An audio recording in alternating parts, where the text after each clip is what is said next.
Коллеги, добрый день. Мы начинаем совместное заседание Республиканского методического объединения учителей информатики с методическим объединением учителей информатики города Сыктывкара. Откликнитесь в чате, кто нас сейчас слушает, как видно, слышно. Два плюсика поставьте, если вам видна презентация в правом окне, и если нас слышно и видно. И я для приветственного слова предоставляю слово ректору нашего института Галине Владимировне Китай-Горовской. Добрый день, уважаемые коллеги. Я рада приветствовать членов Республиканского объединения учителей информатики. Я очень важную задачу, наверное, хочу сегодня вместе с вами обсудить. Сегодня на уровне республики формируется единая методическая вертикаль, которая должна способствовать формированию важных профессиональных компетенций у всего педагогического сообщества. На уровне республики создано республиканское методобъединение. Такие же задачи стоят перед каждым муниципальным образованием. Поэтому очень закономерно, что вместе с нами в студии сегодня присутствует муниципальное методическое объединение учителей информатики города Сыктывкара. Именно их опыт, уважаемые коллеги, я думаю, будем масштабировать с точки зрения управленческих решений и позиционирования именно аналогичных форм профессиональных сообществ на уровне всех муниципальных образований. Третья составляющая этой вертикали, конечно, это школьные методические объединения. Поэтому, уважаемые коллеги, мы решаем с вами единую задачу. Это формирование единого образовательного пространства. Почему же важно сегодня вместе решать задачи, которые стоят сегодня перед каждым педагогом нашей республики вместе? Потому что у нас единая национальная цель.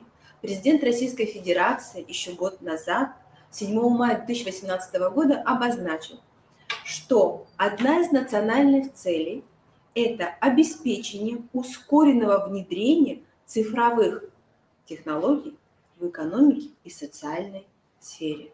Поэтому, уважаемые коллеги, в рамках национального проекта образования сегодня разработано на уровне Республики Коми 9 региональных проектов. И я очень рада, что именно учителя информатики включаются непосредственно благодаря своему методическому сопровождению в два проекта. Это современная школа и цифровая образовательная среда. Сегодня, конечно, меняются подходы к формированию цифровых компетенций. И здесь мы говорим уже не только о наших обучающихся, но и о педагогах, уважаемые коллеги, и о общественности. Поэтому я очень надеюсь, что все вопросы, которые сегодня рассматриваются, конечно, связаны со стандартами, с нашими федеральными государственными образовательными стандартами. Но я бы очень хотела, уважаемые коллеги, чтобы, начиная уже сегодняшнее заседание, мы встроены были в решение задач именно региональных проектов. Я очень надеюсь, что уважаемый председатель Вячеслав Алексеевич сегодня вам очень кратко, но представит информацию про проекте «Цифровая образовательная среда». Я материал сейчас передам, потому что именно данный проект с конкретными показателями и критериями, он является основным управленческим инструментом, который позволяет, уважаемые коллеги, достичь нам самого главного. Это формирование именно цифровых технологий у граждан всех поколений. Ну и, конечно, наших обучающихся. Ну а здесь, я думаю, коллеги, многие задачи уже нами решены. Поэтому, уважаемые коллеги, я желаю вам, конечно, профессиональных успехов. Я понимаю, что это завершающее заседание. Вы подводите итоги и ставите новые цели. Поэтому я очень надеюсь, что цели будут сопряжены с национальным проектом образования. Коллеги, я вам желаю успехов. И, Вячеслав Алексеевич, наверное, передаю уже вам слово. Да, спасибо, Галина Владимировна. Ну и для затравки давайте посмотрим, какие 10 советов можно дать учителю, молодому учителю, ну и учителям с опытом. Видеоролик 6 минут. Продолжим, да? Коллеги, продолжим нашу работу. Я передаю слово председателю методического объединения учителей информатики и город Сыктывкара, Гусаровой Любовь Ивановне. Любовь Ивановна. Еще раз всем добрый день. Ну, собственно говоря, в повестке дня заявлены были там масса технологий, о которых хотелось бы, чтобы мы говорили. Но в свете этого ролика, о котором мы сейчас посмотрели, я думаю, что все эти технологии, они как бы являются продолжением просто-напросто этого ролика, поскольку именно через проекты, исследования и различные творческие задания, игровые, именно через эти технологии, наверное, наш предмет может стать, ну, действительно, в общем-то, на сегодняшний день главным, потому что недаром же только что нам говорили о том, что один из главных приоритетных проектов, да, это цифровая образовательная среда, а цифра – это прежде всего компьютер, это информатика, это технологии. Поэтому мне кажется, что на сегодняшний день действительно в уроке, наверное, все больше, особенно в старших классах, ну, я считаю, необходимо развивать именно это направление. Ну, вы можете со мной согласиться или не согласиться, мы можем об этом, я думаю, сейчас об этом мы поговорим. Когда была проверочная работа, нас, в общем-то, в 10 классе опять поставили в рамки экзамена. Хотя на самом деле я считаю, что в 11 классе экзамен по информатике – это уже профильный экзамен. И, в общем-то, к этому экзамену готовятся далеко не все. По крайней мере, в общеобразовательных школах это единицы детей, которые сдают. Ну, например, у меня в школе сдают 3, 5, максимум 7 человек.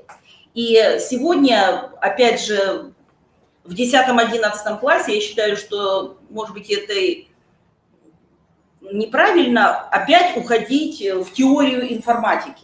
Да, безусловно, нужно к ней возвращаться, да, безусловно, объясняя тот или иной материал, уходя в тот или иной проект, нужно снова и снова возвращаться к основам, потому что это основы, и от них никуда не деться. Но мне кажется, что уже с выпускниками средней школы, наверное, стоит больше внимания уделять именно технологиям.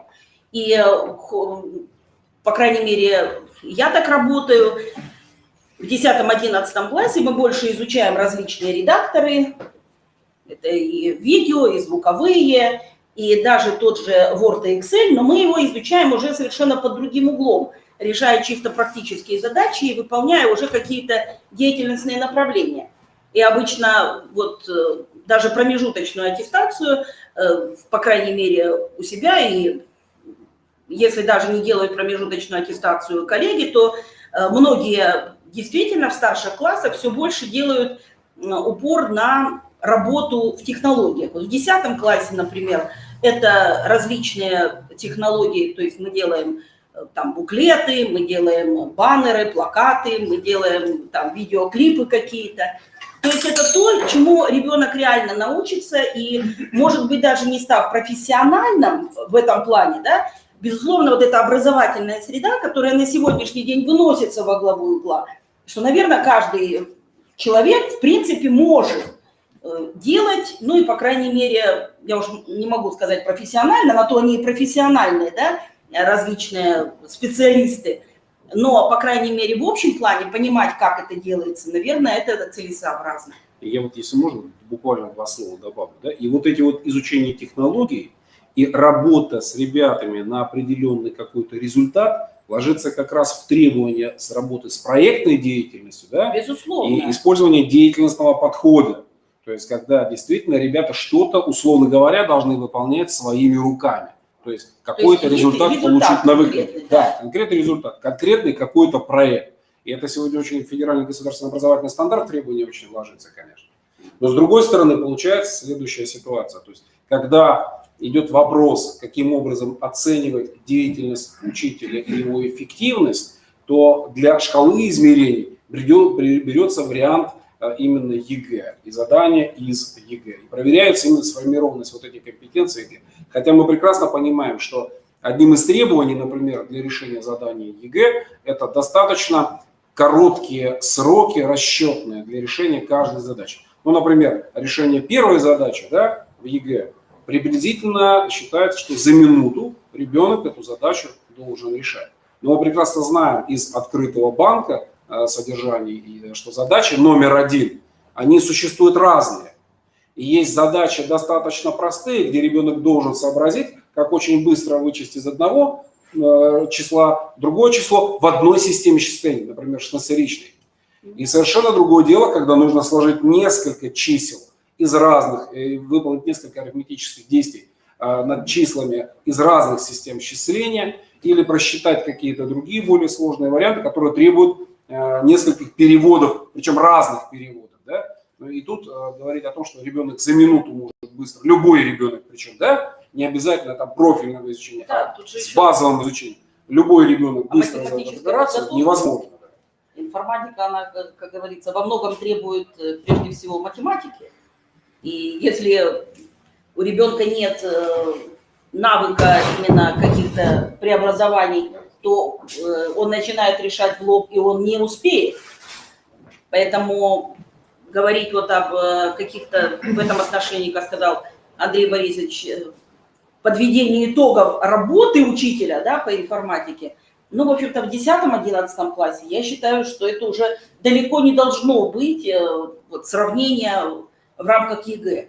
Потому что, когда мы изучаем информатику на базовом уровне, то ну, мы просто не в состоянии охватить тот материал, который дается в других учебных заведениях, там, где действительно изучают углубленно, и сравнивать обычные школы, ну, я согласна, когда сравнивают 3 человек, которые выбирают информатику со всеми остальными. Это их выбор, они сделали приоритет, и здесь совершенно закономерно их сравнивать в рамках самого экзамена ЕГЭ, потому что это уже профильный экзамен, это выбор. А вот что касается всех непосредственно, ну, наверное, уже не случайно, ведь в 11 классе идут экзамены по выбору.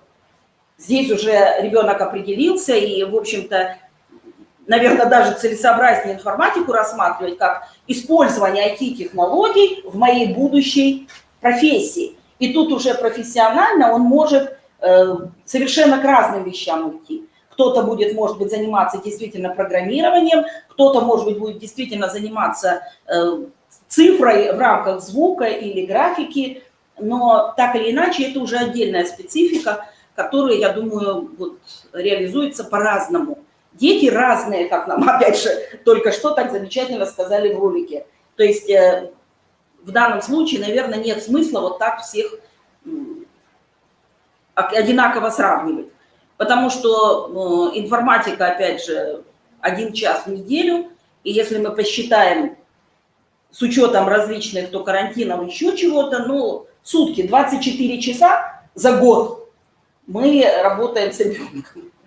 А профильный как бы, экзамен и профильный уровень информатики, он достаточно, в общем-то, и глубок, и широк, да, и прежде всего он достаточно сложный. Поэтому, что касается старших классов, то здесь, конечно, я думаю, вот эта проектная деятельность, она сводится уже непосредственно к профессиональному самоопределению, и здесь уже каждый из них находит то направление, которое им интересно. Хотя я думаю, что сегодня, наверное, нам есть смысл поговорить, может быть, о этапе 7-9, потому что мы все с вами в 9 классе впервые пересекаем ФГО все. Кто-то у нас уже были различными площадками, у кого-то уже есть опыт.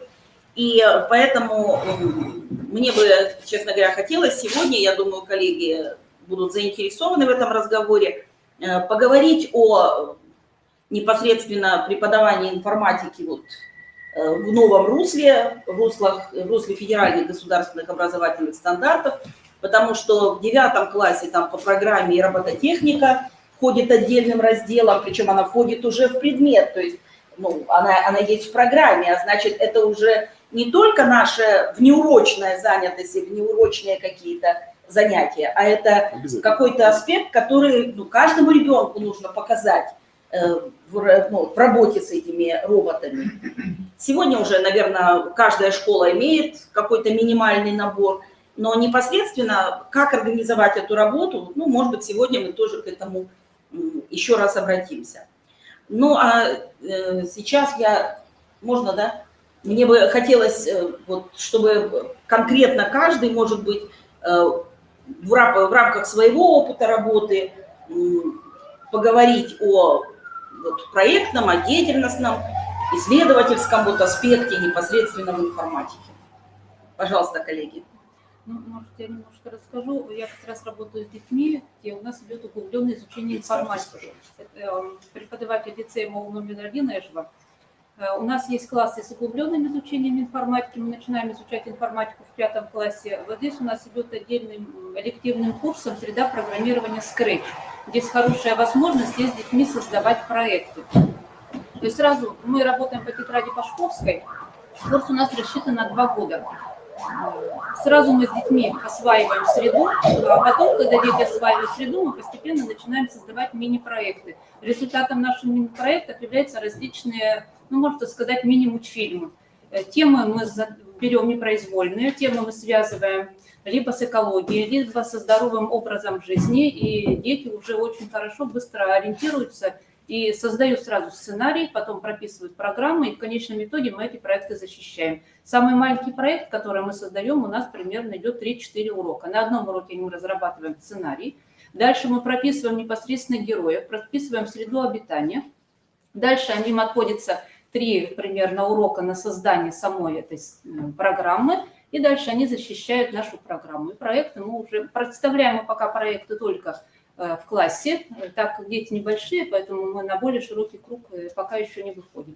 Ну и постепенно мы... У меня вопрос, вот Scratch, вы потом ну, в этапе 7-9 вы возвращаетесь к нему? Или он... В этапе 7-9 мы потом, когда они понимают, из каких блоков создается программа, они очень хорошо потом переходят на робота и на чертежника. То есть там как бы проблем таких нет. А вот те классы, которые у нас идут 1 час в неделю, вот там уже как бы гораздо сложнее работать с роботом, гораздо сложнее работать с чертежником.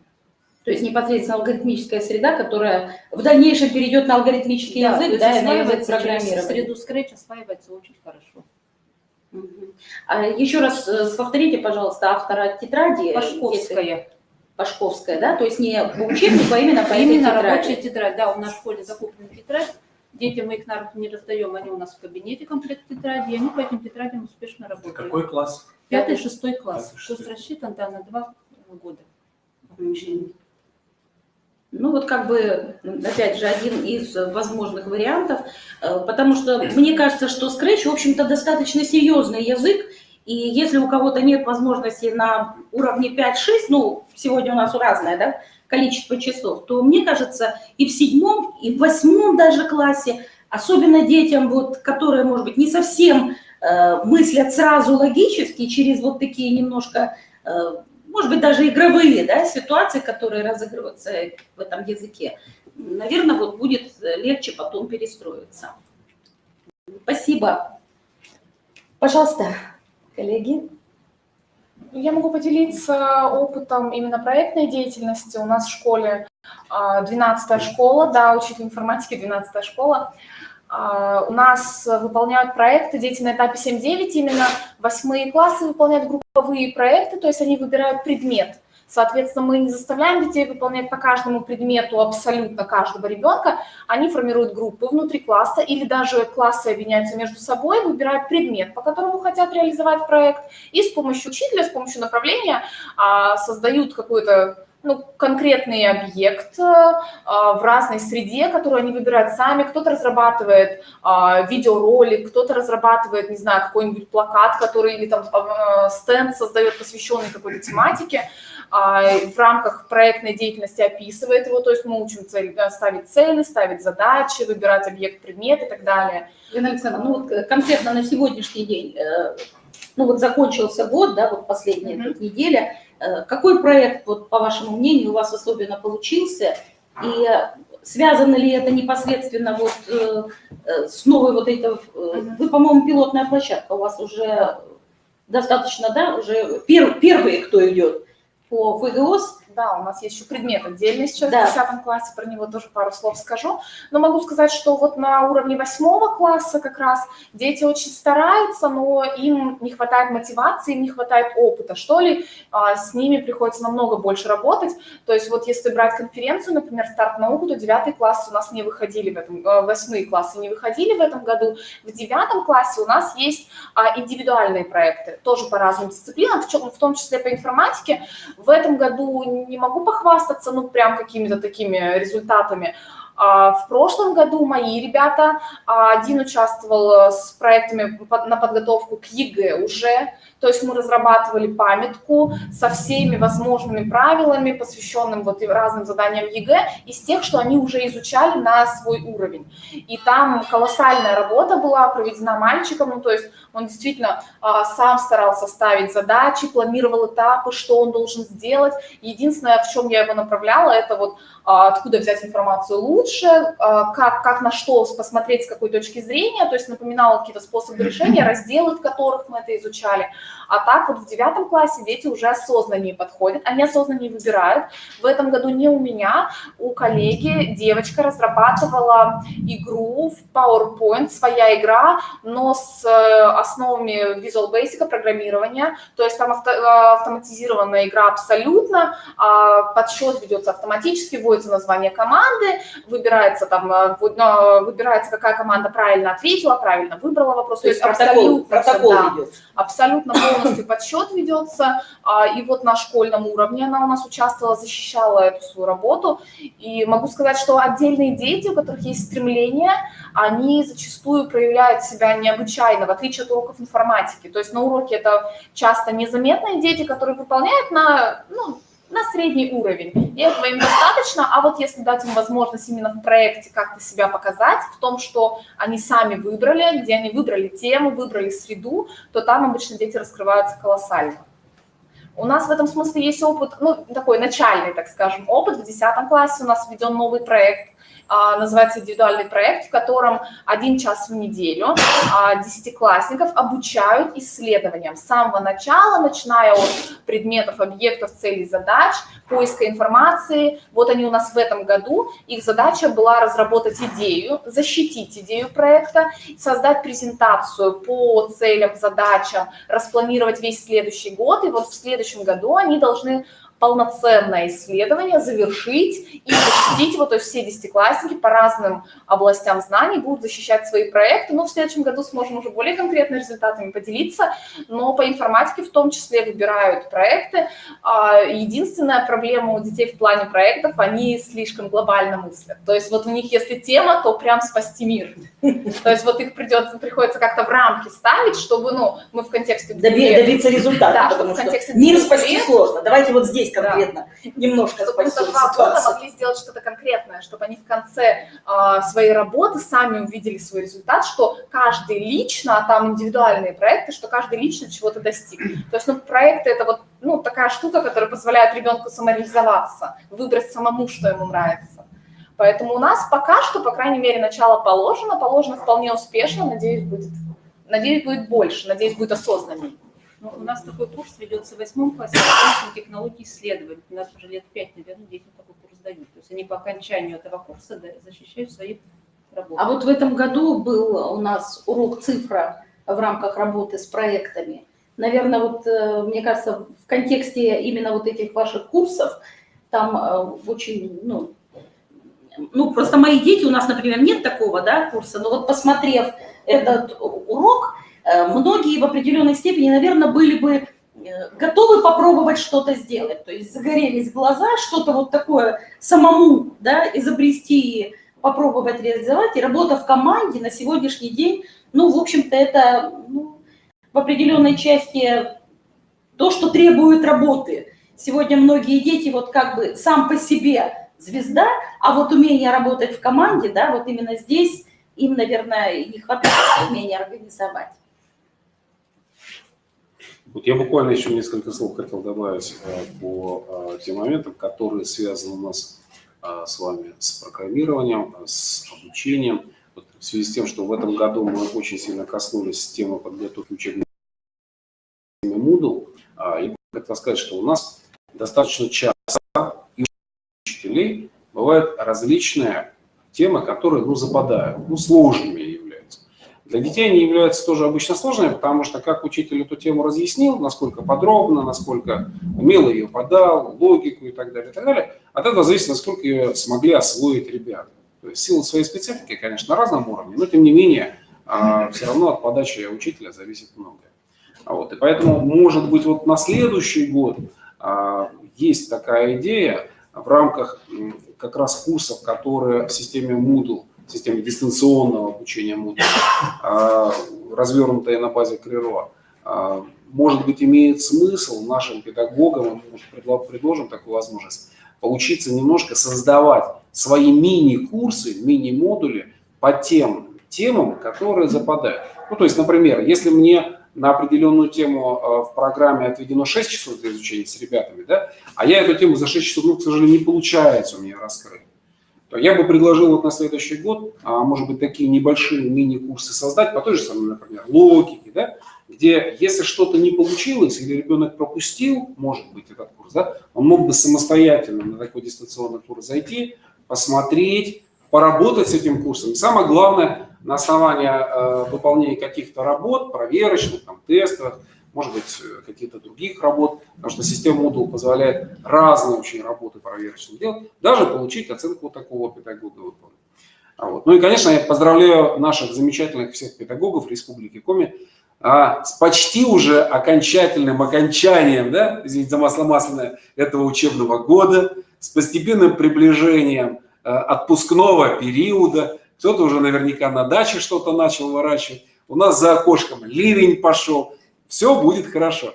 Ну и, может быть, кто-то еще из республики где-то выскажется, как вообще прошел учебный этот год, какие были сложности, трудности, какие перспективы впереди. Может быть, кроме Сыктывкара мы сможем послушать какой-нибудь из муниципалитетов. Нет там в чате ничего не пишут. А есть люди-то вообще в чате? Да, или только мы здесь собрались, да? Сколько?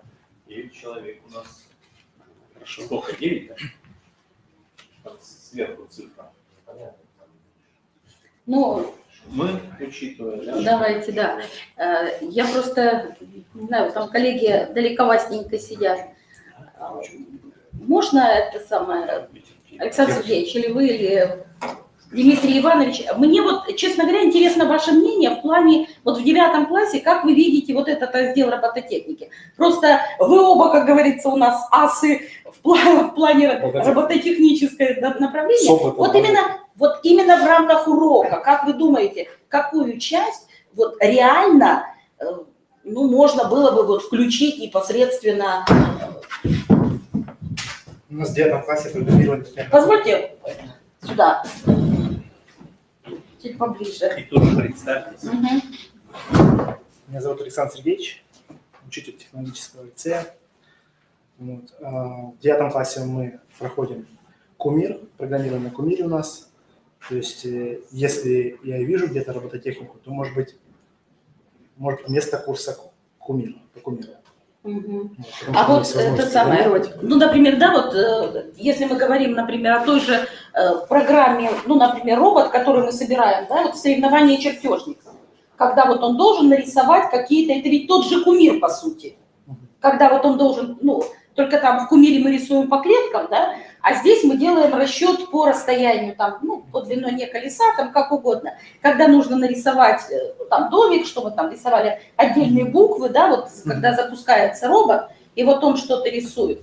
То есть на самом деле, мне кажется, наверное, конечно, это не сбор робота. Робот предполагается, наверное, чтобы в рамках урока, как информатики, тут рассматривается именно по созданию программ, может быть, когда они не просто в Кумире, я не знаю, как у вас, у меня на самом деле дети не очень первоначально любят Кумир, потому что для них это, немножко, немножко пошаговость, она их немножко раздражает, наверное, что получается слишком длинно. Если помните, раньше у нас была еще исполнитель стрелка. Да, графический ГРИС, этот исполнитель стрелка, когда нужно по каждому писать, у них получается это в окно не помещается, надо писать дальше, а уже ну, как бы они не видят, что они там написали, нельзя удалить. Ну, то есть вот это вызывает у них определенное раздражение. А вот, может быть, если брать конкретно вот Еву там или NXT, да, вот роботов, чтобы они визуально видели исполнителя, то есть не просто какой-то виртуальный робот, да, или виртуальный чертежник, а если это конкретный робот, которого они видят, и вот он здесь по их программе будет что-то рисовать, чертить, ну или просто там выполнять какие-то действия, там куда-то доехать или не переехать, не задавить там этого человечка, пусть не про какие-то простые вот такие вещи, но, наверное, мне кажется, что вот с таким роботом, если, коллеги, у вас в школе есть возможность, есть хотя бы какой-то один робот, и ребята, опять же, работая в группе, будут разрабатывать вот эти вот мини-программки, ну и потом запускать их в рамках урока, ну, наверное, это будет, я думаю, что интересно и, в общем-то, полезно с точки зрения понятия. К сожалению, вот некоторые ребята, ну, не до конца понимают, вот когда мы занимаемся программированием, то есть пишем программу вроде как для себя. Я не знаю, сталкивались ли вы с этим, а они считают, что если им понятно, что решает программа, значит, будет понятно всем. То есть вот эти дополнительные какие-то там... Ой, у нас уже град, а не только дождь. Ну, в общем, мне кажется, что вот в таком контексте, наверное, это было бы интересно. Ну, вот как видите, у нас разные представлены, да, и обычные общеобразовательные школы, и лицеи, гимназии, то есть там, где и часов побольше, курсов различного рода по информатике. Поэтому, конечно, коллеги, мы все находимся с вами в разных условиях, но так или иначе мы должны с вами давать результат. Вот. И сегодня, как нам уже сказали, есть определенные проекты, где информатики отводится, ну, одна из ведущих позиций, я бы сказала, потому что иначе просто где еще можно говорить о цифровой среде, как не на наших предметах. Пожалуйста, коллеги, может быть, еще кто что расскажет?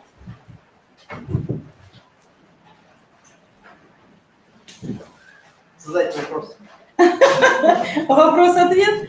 Ну, пожалуйста, Дмитрий Иванович, скажите, пожалуйста, вот конкретно проекты, которые вот у вас по различным классам, в принципе, применяются. Вот. Здравствуйте, 35-я школа, Чупров Дмитрий Иванович. В 7 классе у нас проекты ведутся уже со стороны школы. То есть там приходят прямо дети, которые записываются, что вот я хочу сдавать информатику.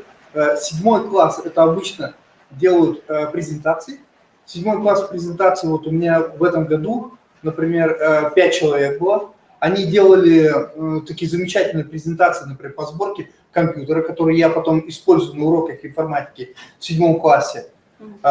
Делали презентации по созданию презентации, самое интересное. Делали... То есть такие инструкции. Да, инструкции. Также вот один ученик меня подготовил такие, скажем так, шаблоны для грамот. То есть в PowerPoint, вот, используя презентацию, он создал определенные дипломы, формы, которые, конечно, мы половину забраковали, но одну мы оставили. Конечно, мы же понимаем, что даже когда мы сами делаем что-то, не все всегда получается, а здесь ребенок... Из 10 слайдов мы 1 или 2 вот выбрали. Так, что еще у нас было? 8 класс. 8 класс – это уже, ну, люди уже образованные, они более…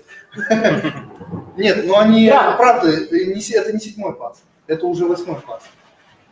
И здесь уже мы, некоторые люди, которые поумнее, то есть дети, они уже пишут программы на языке Паскаль. То есть во втором полугодии мы уже углубляемся, вот, если по курсу Боссовой идти, то там углубление идет в программирование.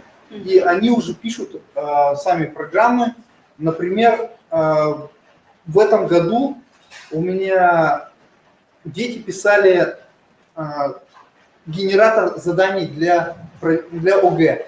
То есть они генерировали задания и выдавали сразу ответ. То есть вы могли просто запустить программу, сказать мне, например, выпиши 4 примера, и он по определенной теме, например, 13 задание, помню, он выдавал 4 примера на... Ну, то есть они создавали такую как базу данных.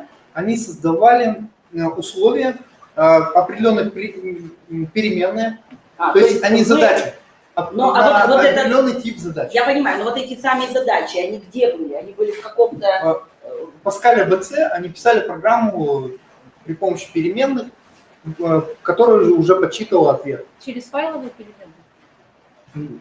Нет. Нет, это просто в write-event выводила саму задачу и ответ. Я Сама говорю, подсчитывала. в программе, все в программе. Все Да, задачи да. А, то есть все, я поняла теперь. Я просто думала, может быть, она Определенный тип. обращалась куда-то. Нет.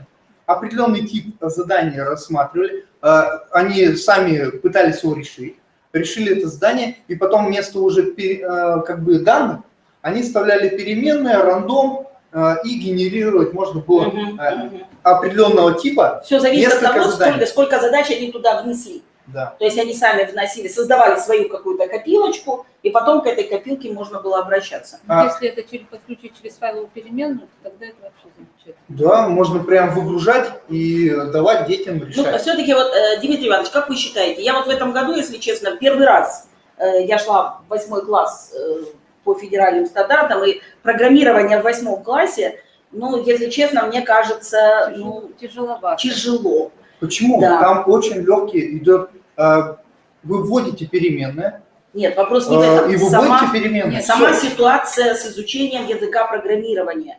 Им еще не хватает определенного набора знаний математических для того, чтобы ну, просто даже понимать сами задачи, которые они решают.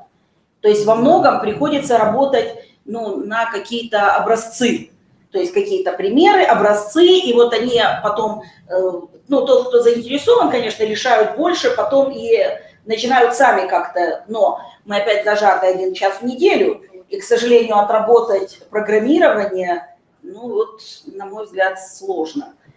Наверное, Я вот здесь, наверное, могу проследить разницу. У меня есть классы с углубленным изучением и обычные базовые классы. Так вот там, где базовый класс, программирование идет гораздо сложнее, хотя уровень детей у нас детки не слабые. Все конечно. равно программирование Всё равно не 1 раз в хватает. неделю очень тяжело. 1 час в неделю, собственно говоря, они немножко уже Они забывают они о том, что было на Нормальный прошлом урок уроке. начинается с того же самого, да. Каждый урок мы снова прокручиваем одно и то же, и поэтому медленными шажками, да. Да. 1 час в Да говорю неделю. про 9 класс. Да, конечно. 9 класс. У вас ФГОС, кстати, тоже в 9? Да. То есть вы У тоже... нас 7, 8, 9 Уже ФГОС пробовали, и да? ФГОС, да. В 9 классе мы уже пишем сайты определенные. То есть на языке HTML в Notepad++ они пишут, забивают теги, есть определенный шаблон, и уже пишут сайты определенной страницы и учатся оформлять. Ну вот, а есть заинтересованных детей писать самому сайты или все-таки пользоваться конструктором? Сейчас вот идет такая тенденция, что вот именно ручная работа, вот эта Notepad++, он уже уходит на второй план, и сейчас все пользуются конструкторами. Да, это есть такая...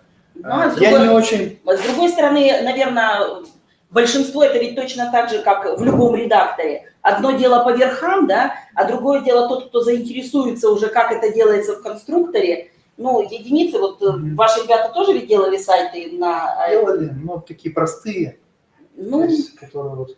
к сожалению, это нам кажется простыми, а если вдуматься, сколько сил он вложил Да. на то, чтобы у него этот простой сайт получился, тут, конечно, работы хватает. Поэтому я думаю, что вы со мной согласитесь, что информатика один из тех предметов, где закончить уроком рамками того времени, которое отведено, практически невозможно. Это всё Поэтому- во внеурочную деятельность, когда можно переводить в плане элективных Да, курсов. да. Вот когда вот с администрацией есть вот как бы понимание вот этого, потому, может быть, нам тоже еще и еще раз, опять же, ссылаясь на республиканский приоритетный проект «Цифровые образовательные среды», что все-таки, может быть, в каждой школе изыскивали возможность какого-то элективного курса по информатике, так как вот этот 1 час, который у нас на сегодняшний день, да, вот в программе, ну, это очень сложно. А если бы вот еще элективный курс какой-то давали, наверное, было бы больше возможностей ребят, так сказать, вот, потому что предмет достаточно сложный. При всей его внешней такой красивой легкости, да, когда начинают разбираться, поэтому, как нам кажется, простенькие сайты, но на самом деле это действительно да. большой То труд. есть информатика, это, я сказал бы, не для всех. Это мы должны для всех изучать. А государство требует у нас всем Да.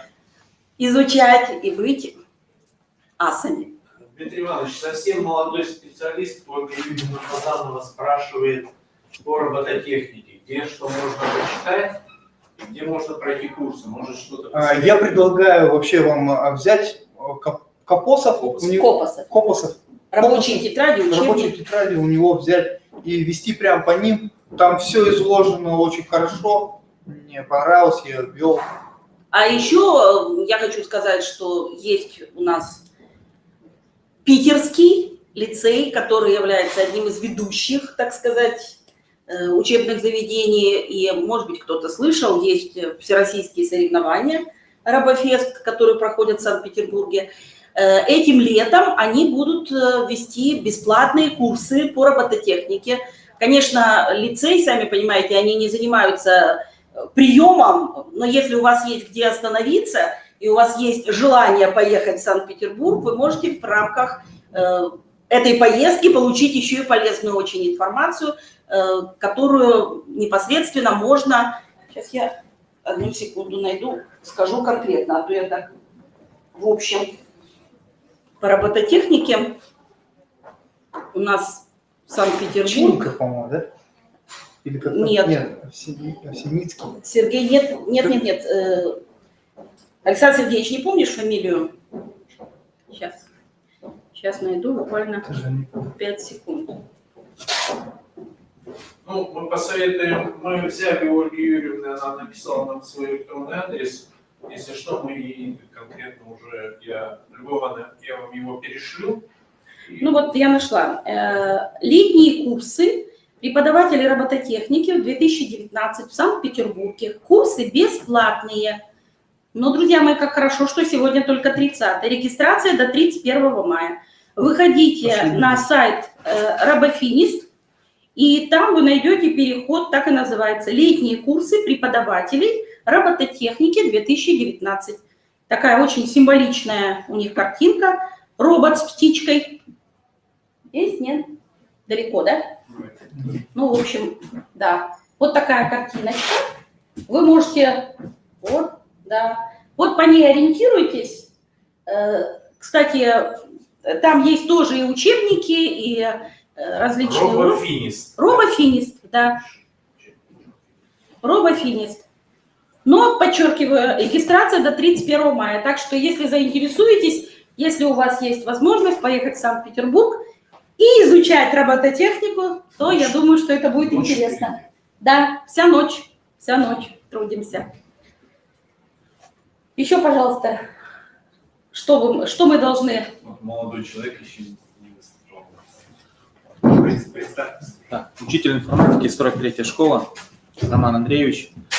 Немножко отойду от робототехники, по проектным технологиям хочу немножко поделиться опытом. Так как я увлекаюсь 3D-моделированием, я свое увлечение пытался рассказать, вернее, своим увлечением пытался поделиться с детьми на внеурочных занятиях. Потом эти внеурочные занятия перетекли плавно в проекты. Изначально мы занимались с 7, потом 8 и 9. Но, к сожалению, один из учеников у меня ушел, и мы с ним проект до конца не закончили. Изначально проект у нас, 9 класс, когда они защищали проекты, у нас было только представление трехмерной модели, мы брали самолет. А сейчас с 10-классником, который в 9 классе также со мной занимался на внеурочной деятельности, мы делаем уже самолет, но пытаемся реализовать его в бумаге. Так как сейчас есть возможность, конечно, 3D-печати, можно было это реализовать и в 3D-печати, но решили попробовать сделать развертку этого самолета и просто собрать его из бумаги. То есть берем полностью каркас, и здесь у нас хорошо прослеживается связь с физикой, аэродинамикой, и ученик уже отдельные моменты самостоятельно рассматривал Я прошу прощения, у вас индивидуальные занятия или это группа и просто... Были занятия по внеурочной деятельности, как кружок. И часть ребят, которые заинтересовались, они решили взять у меня проекты. В 8 классе был подготовительный такой этап, потом в 9 классе они защищали проект, а в 10 они решили, вот один ученик решил взять дальше его продлить. Вот. Занимаемся в бесплатной программе Blender, называется. Основной ориентир у нас это blender.org сайт, в основном оттуда берем информацию, ну и либо из открытых источников в сети интернет. И здесь есть еще, так сказать, обширное поле для деятельности, потому что если внедрить эти трехмерные модели, так сказать, в игровой движок, то там уже можно подключить программирование. Например, Blender тот же самый, он поддерживает, насколько я помню, Python, язык программирования. То есть, если у меня получится довести до конца, до логического завершения, то будет, ну, как, так сказать, полный блок по созданию модели. Изначально трехмерная модель, потом реализация ее в, ну, либо бумаге, либо на 3D-печати, но 3D-печать у нас точно не получится.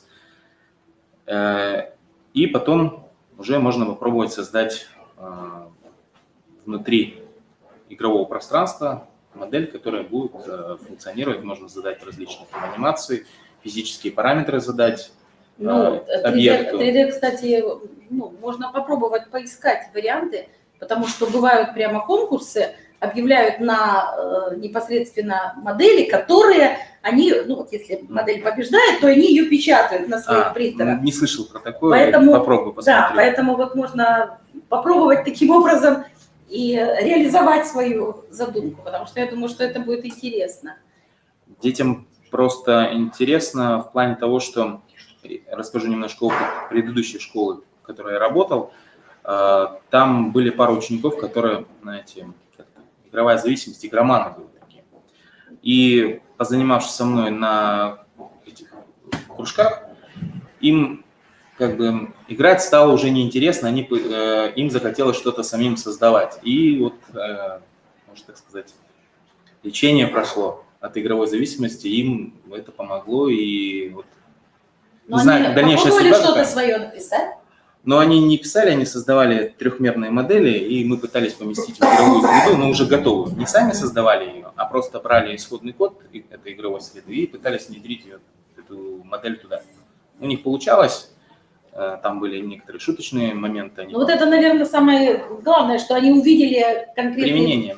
Да. И то, что некоторые, конечно, отказываются, многие считают, что создание игры – это вот щелчок пальцем, и все, уже играешь, можно самому создавать продукт, и как там сейчас идея такая, запускать на Steam продажу или что-то такое, чтобы как-то реализовать это финансово, но многие разочаровываются в плане того, что это не так просто. Когда начинают понимать, да, что за этим стоит. На самом деле профессионально делать игры, это, во-первых, не один человек для того, чтобы сделать задействован, да. На сегодняшний день, особенно уровень, им же уже не интересно простые игры, им же все хочется именно. Но 3D-модели там как раз во многих играх, они реально видят, ну, как бы реализацию, да, вот этих каких-то героев. Особенно сталкиваются с проблемой финансовой грамотности, да, монетизация не проходит. Не все так просто, да.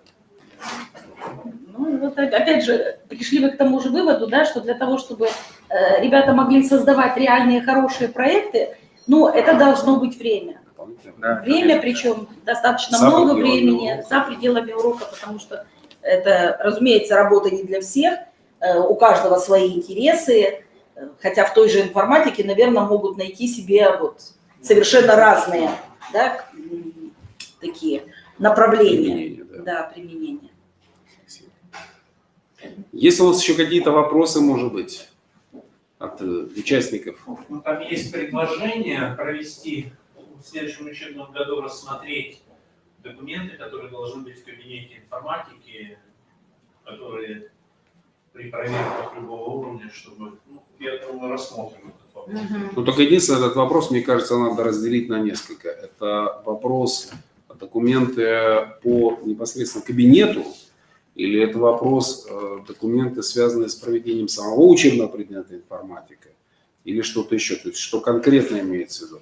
Может быть, там имеется в виду, что и о контентной фильтрации идет речь, о том, что допуск, да, к интернету у детей должен быть безопасным. То есть немножко на уточнение, потому что это разные направления, и по каждому из этих направлений нужно четко понимать, какие документы существуют, на что нужно обращать внимание, и, соответственно, какие проверяющие что могут требовать. Может быть, у сыктывкарских школ есть опыт, и я думаю, они...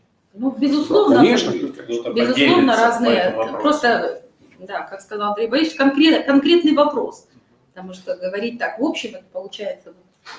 Слишком будет широко. Большой объем, да. Вот если мы будем все сразу, то это будет слишком большой объем. И, скорее всего, нужно приглашать, например, педагогов, у которых эти документы сформированы самым наилучшим образом. Да? И это могут быть совершенно разные люди.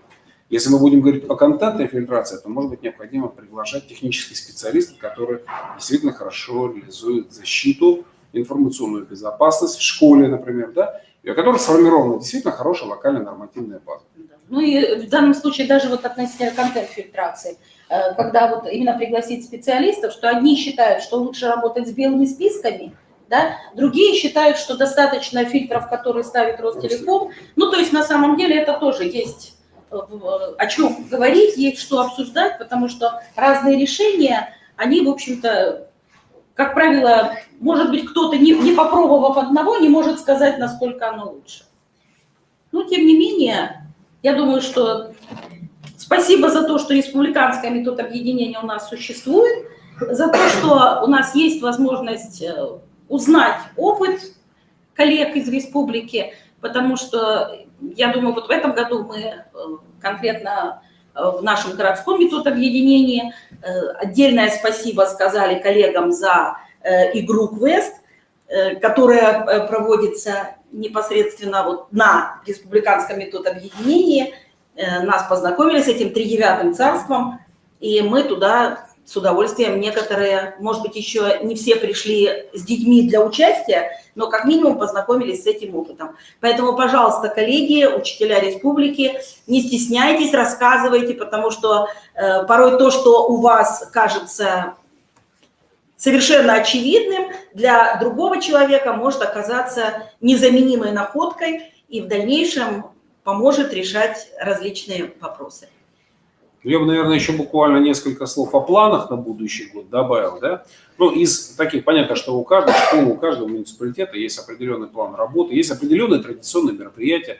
У нас, например, очень хорошее традиционное мероприятие Ежинские наши замечательные школы проводят, причем на высоком уровне, интересно очень ребятам, да. Ну, и есть такие традиционные мероприятия, которые, например, проводятся по всей России. Это та же самая Олимпиада по программированию, да, Всероссийская Олимпиада школьников по информатике. Вот. Ну и я напоминаю, что в этом году у нас Олимпиада проходила, ну, как бы в первый раз на новой платформе, на Яндексе, да, и, ну, Яндекс, правильно, да? Я правильно помню? Я ничего не перепутал, на Яндексе, да?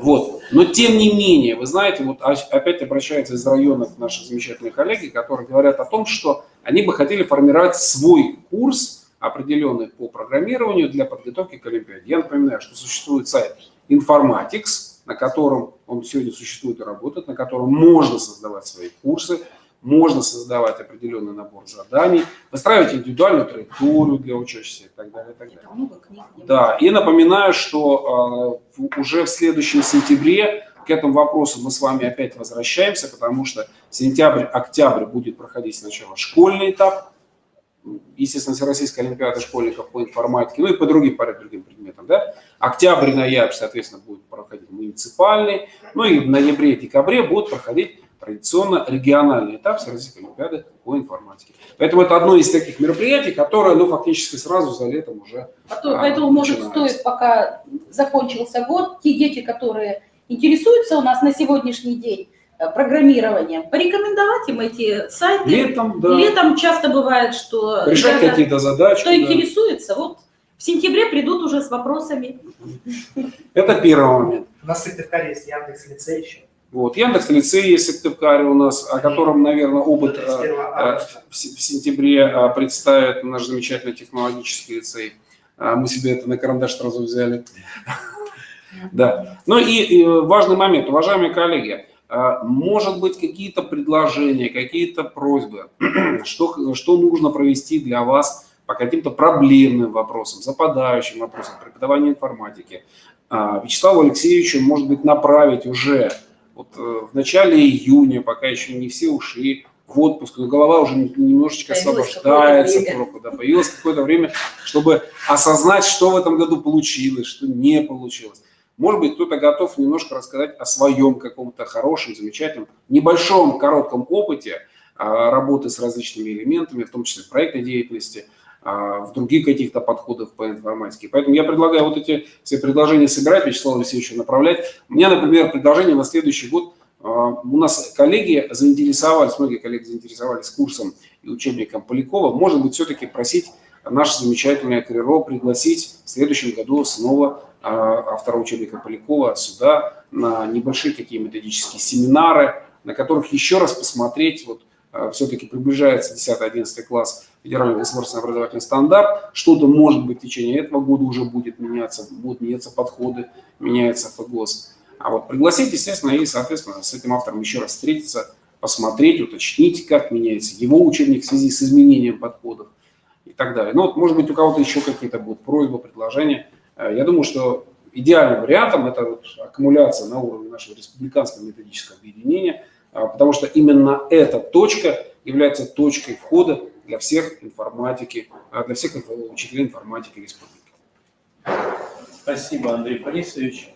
В чате еще был вопрос по итогам этой контрольной работы. Вова тоже вот очень интересуется итогами. Поэтому мы, наверное, все-таки попробуем найти концы и найти результаты с Андреем Борисовичем вместе. Поищем, и каковы же результаты этой контрольной работы, хотя бы в общем, что ли. Конечно, для того, чтобы как-то... Это та работа, которая была в 10 классе? Да. Там же можно было посмотреть сразу. Через зависимость. Ну, там сразу не получилось у некоторых, да, потому что если они слишком долго делали, у них следующий урок. Ну, я смотрела на следующий день. То есть результаты Варисма можно посмотреть, да? Результаты контрольной работы. Да, там все можно найти. Ну, если пароль потому есть, что в чате вопрос есть. Через пароль можно зайти все посмотреть. В чате есть вопрос, как посмотреть результаты Варисма. Какой еще, Лёнь, там вопрос? Рекомендации по выбору ВМК по ФГОС какие-то есть? Нет, здесь личное дело каждой школы и каждого педагога, что вы выбираете, с учетом, естественно, того, что у вас есть. То есть, если у вас, вот как Дмитрий Иванович очень упирает на БОСу, если у вас есть линейка учебников БОСа, то вряд ли вы выберете что-то другое. А еще раз говорю, то есть у нас есть коллеги, которым нравится Поляков. Есть коллеги, которым нравится линейка БОСа. Причем линейка БОСа, я правильно понимаю, с 7 по 11 класс, да? Даже 5-6. 5-6. Даже с 5 класса как бы есть линейка БОСа. По-моему, и начальная школа есть. Надо посмотреть на самом деле. Начальная школа там Матвеева. У нас там 5-6. Вот. Поэтому здесь ситуация следующая. То есть в зависимости от того, чем удобен Поляков, у него, если я правильно помню, может быть, меня коллеги поправят, появились в продаже сейчас учебники, которые сразу называются базовый и углубленный уровень. То есть в одном учебнике есть оба уровня. И в этом отношении удобно почему? У вас в школе может быть такое, что один класс идет, например, по базовому уровню, какой-нибудь социально-гуманитарный там профиль, например, да? А какой-то класс идет, например, либо по техническому, либо, например, по профилю математическому, там точных наук. И там, например, информатика дается углубленно. И этот учебник можно использовать и там, соответственно. Это, кстати говоря, единственный учебник, вот, который два уровня рассчитан. Нет, ну я согласна, что Поляков хорош в рамках подготовки.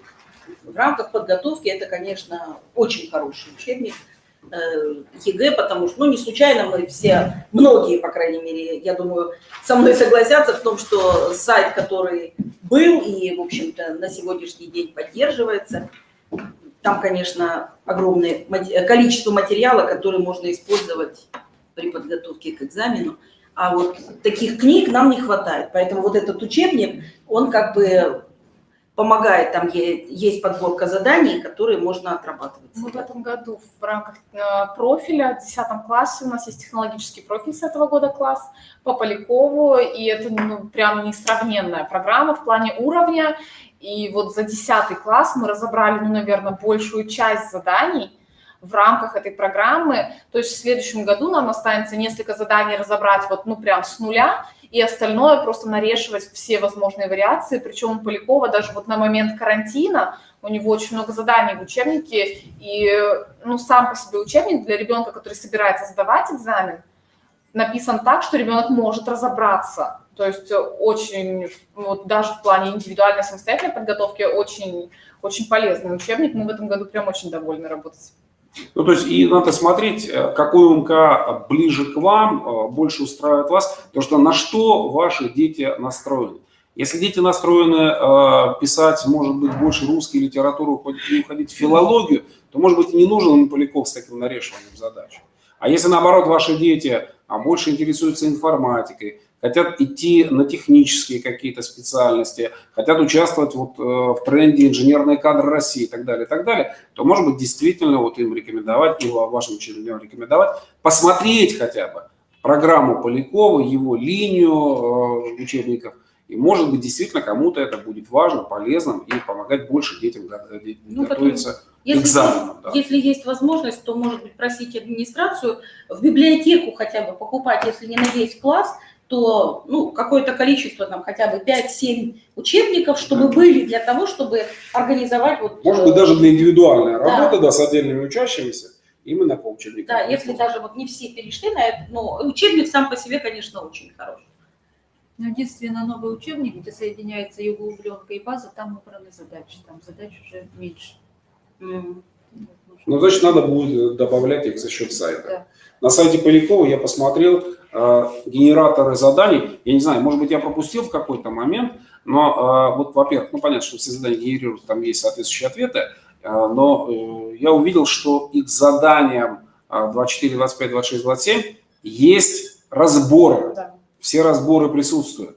Для учителя это очень удобно. Не все сложные задачи, и не каждый учитель может самостоятельно решить, тем более с учетом требований оценивания единого государственного экзамена, потому что там идет критериальное оценивание. Это хорошо, если наши коллеги участвуют в работе, в экспертной оценке этих заданий на уровне ЕГЭ, да, и они знают, как критериально оцениваются эти задания.